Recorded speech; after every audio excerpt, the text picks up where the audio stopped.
Welcome back. If you're new to the channel, I make games, and you can download many of my games from the link in the description below. Today, let me talk about basic of game audio effects in less than 5 minutes. Usually, if you are starting your game development journey, audio will be one of the last things you will think of. You will focus on gameplay, game mechanics, graphics, animations, and lastly, you will focus on audio and music. For some, music may even come first, but there are quite many people who turn off the music or even sounds in games. For those who do not, audio can enrich the gameplay experience. For most developers, audio is treated like a fire and forget thing. You just play a sound and forget about it. For example, shooting with your weapons, or when walking in your game.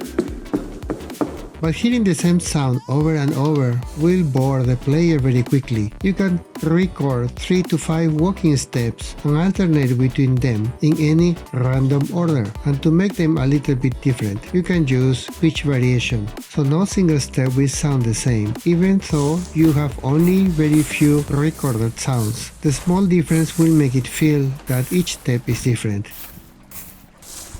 Equalization and filtering. This allows you to edit different frequencies in a sound, but how can that help us? Lowering each of the frequencies can give us different feelings. For example, if we cut high frequencies with a high pass filter, we get something like this. It sounds like radio, and now by cutting low pass frequencies with a low pass filter, the sound feels like muffled, damp, or a sound that is coming from another place.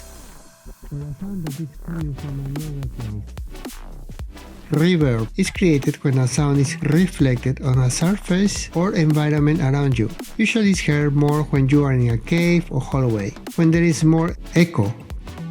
Reverb will make you understand the size of the room where you are standing now. It will give you spatial awareness without telling you how big or small the place is.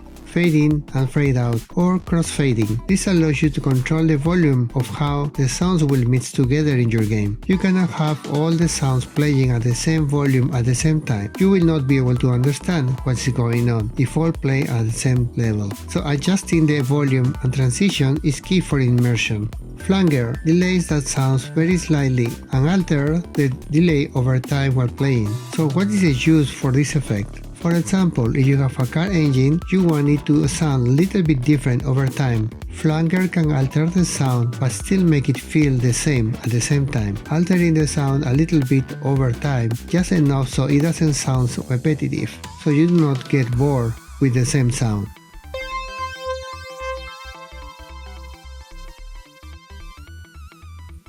So here it is, sound in your games. So today we covered pitch variation, equalization and filtering, fade in and fade out, crossfading, reverb and flanger. These are not the only things you can do with audio, but these are quite basic things to think about when developing audio in your games. Audio is not a simple play and forget thing. It can be quite complex and difficult to start with, and this is just only a high-level framework you can use as a guideline in your next game. There are quite many libraries to choose from. If you want to support my work, please click like and subscribe and click on the notification bell so you do not miss my next update. Thank you for watching my journey. See you next week.